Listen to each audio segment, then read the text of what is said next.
ಎಲ್ಲ ಮಕ್ಕಳಿಗೂ ಮಧ್ಯಾಹ್ನದ ಶುಭಾಶಯಗಳು. ನಿಜವಾಗ್ಲೂ ಈ ಸ್ಕೂಲು ತುಂಬ ಚೆನ್ನಾಗಿ ನೀಟಾಗಿದೆ. ಆಲ್ಮೋಸ್ಟ್ ಎಲ್ಲಿ ಹುಡ್ರು ಮಾಡೋಕ್ಕಾಗೋದಿಲ್ಲೋ ಅಲ್ಲಿ ನಾವು ಸ್ವಚ್ಛತೆ ಮಾಡಿದ್ದೀವಿ.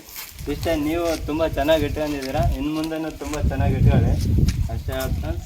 ಮತ್ತು ಶನಿವಾರ ಅಂದರೆ ವಾರದಲ್ಲಿ ಒಂದು ದಿವಸ ಶನಿವಾರ ಹಾಫ್ ಡೇ ಇರುತ್ತಲ್ಲ, ಅವಾಗ ಎಲ್ಲ ಮಕ್ಳಿಗೂ ಸ್ಕೂಲ್ ನೀಟಾಗಿ ಸ್ವಚ್ಛತೆ ಬಗ್ಗೆ ಅರಿವು ಮೂಡಿಸುತ್ತಾ, ಹಿಂಗೆ ಯಾವುದನ ನೀರು ಅಂದರೆ ಟಯರಲ್ಲಿ ನೀರು ನಿಂತಿರುತ್ತೆ, ಚಿಪ್ಪಲ್ಲಿ ನೀರು ನಿಂತಿರುತ್ತೆ, ಅದನ್ನೆಲ್ಲ ಚಲಿಸ್ಬಿಟ್ಟು ಅದನ್ನೆಲ್ಲ ಕಸ ಎತ್ತಾಕ್ಬೇಕು. ಯಾಕಪ್ಪ ಅಂದರೆ ಈ ಒಂದು ನೀರು ನಿಂತು ಅಲ್ಲೇ ಸೊಳ್ಳೆ ಆಗ್ಬಿಟ್ಟು ಅಲ್ಲಿಂದ ಮಲೇರಿಯಾ ರೋಗ ಹರಡುತ್ತಾ ಇಂಥ ನಮ್ಮ ಸರ್ಕಾರಿ ಸ್ಕೂಲ್ ಹುಡ್ರು ಎಷ್ಟು ಸ್ವಚ್ಛತೆಯಿಂದ ಬರ್ಬೇಕಂದ್ರೆ ಯಾರಿಗೂ ಕಮ್ಮಿ ಇಲ್ಲಪ್ಪ. ನಾವು ಓದ್ತೀವೋ ಬಿಡ್ತೀವೋ ಅದು ಬೇರೆ, ಸ್ವಚ್ಛತೆ ನಮ್ಮ ಹತ್ರ ಐತೆ, ಶಿಸ್ತು ನಮ್ಮ ಹತ್ರ ಐತೆ ಅಂತ ಬರಬೇಕು ಆಯಿತಾ ಪ್ರತಿಯೊಬ್ಬರು. ಮೊದಲಿಗೆ ಎಲ್ಲರಿಗೂ ವಿಶ್ವ ಮಹಿಳಾ ದಿನಾಚರಣೆಯ ಶುಭಾಶಯಗಳು ಎಲ್ಲರಿಗೂ. ಹಾಗೂ ಮತ್ತು ಪ್ರತಿಯೊಬ್ಬರು ಹೇಳೋದು ಅಷ್ಟೇ, ನಿಮ್ಮ ಮನೇಲಿ ತಂದೆ ತಾಯಿ ಮಾತು ಕೇಳ್ತಿರಲ್ಲ ಗೊತ್ತಿಲ್ಲ, ನಾವು ಕೇಳ್ತೀವಿಲ್ಲ ಗೊತ್ತಿಲ್ಲ, ಗುರುಗಳ ಮಾತಂದ್ರೂ ಕೇಳ್ತೀವಿ. ಅವರನ್ನು ಪ್ರತಿ ಸರಿ ಗೌರವಿಸೋಣ. ಅವ್ರು ಏನು ಹೇಳ್ತಾರೋ ಆ ಮಾರ್ಗದರ್ಶನದಲ್ಲಿ ನಡೆಯೋಣ ಆಯಿತಾ ಪ್ರತಿಯೊಬ್ಬರು. ನಾವಿಲ್ಲಿ ಹೆಂಗೆ ಸ್ವಚ್ಛ ಮಾಡಿದ್ವೋ ಇದೇ ರೀತಿ ನೀವು ಹೈಸ್ಕೂಲ್ಗೆ ಹೋದ್ಮೇಲೆ ನಿಮ್ಮ ಹೈಸ್ಕೂಲು, ನಿಮ್ಮ ಸುತ್ತ ಇರೋ ಊರುಗಳು ಪ್ರತಿಯೊಂದನ್ನು ನೀವು ಸ್ವಚ್ಛತೆ ಮಾಡ್ಕೊಂಡು ಹೋಗಿ. ಇಲ್ಲೇನು ಸ್ವಚ್ಛತೆ ಮಾಡಿದ್ರೆ ನಮಗೇನು ಸಿಗುತ್ತಪ್ಪ ಅನ್ನೋದಕ್ಕಿಂತ ಸ್ವಚ್ಛತೆ ಮಾಡಿದ್ರೆ ನಮ್ಗೆ ಆರೋಗ್ಯ ಸಿಗುತ್ತಲ್ಲ ಅನ್ನೋದ್ರ ಬಗ್ಗೆ ಯೋಚನೆ ಮಾಡಿ ಆಯಿತಾ. ಸ್ವಚ್ಛತೆ ಮಾಡಿ ನೀಟಾಗಿ ಇಟ್ಕೊಂಡು ಹೋಗ್ರಿ ಪ್ರತಿಯೊಬ್ಬರು ಆಯಿತಾ. ಎಲ್ಲರೂ ಶಿಸ್ತಿನಿಂದ ಇರ್ರಿ. ಟೀಚರ್ಸ್ ಏನು ಹೇಳ್ತಾರೋ ಅದನ್ನು ಕೇಳಿ ಆಯಿತಾ.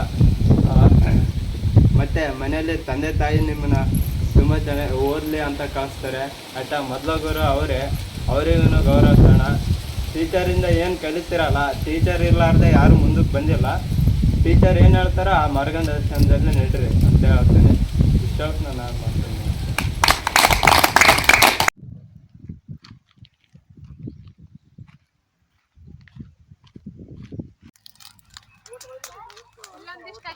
ಫೋಟೋ ತೆಗೆದ್ರೆ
ಆ ಕಡೆ ಯಾವುದು ವೈರೆಲ್ಲ ಬಿಟ್ಟಿದೆ.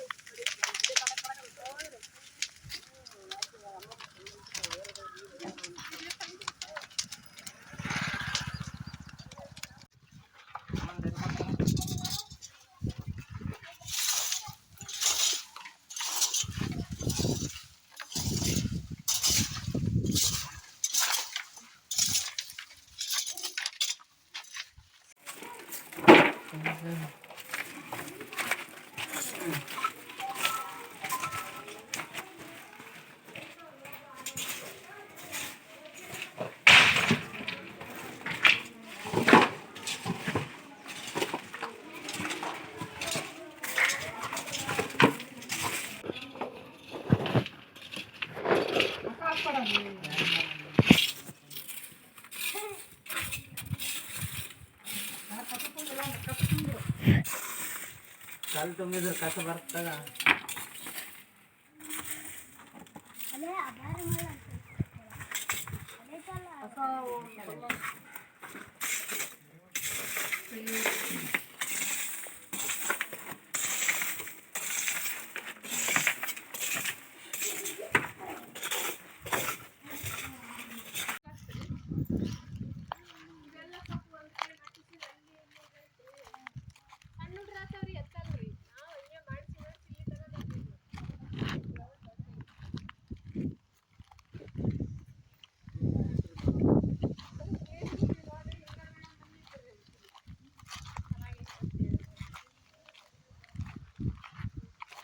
ಶಾಲೆಯಲ್ಲಿ ಕೆಲಸ ಮಾಡೋದೈತಿ ನೋಡಿ ನಮ್ದು